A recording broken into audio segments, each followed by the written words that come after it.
ষাটির বাচ্চা তো বড় ষাটি গো, বড় ষাটি বলে বাজে নাই মনে হয়। নাই সরাই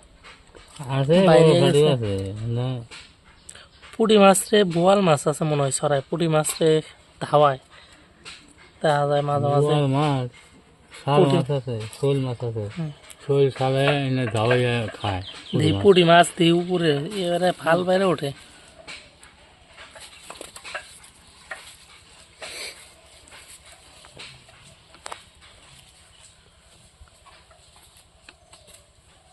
তো বন্ধুরা, এই যে এই মাছগুলো আজকে মেরে আনলো, যে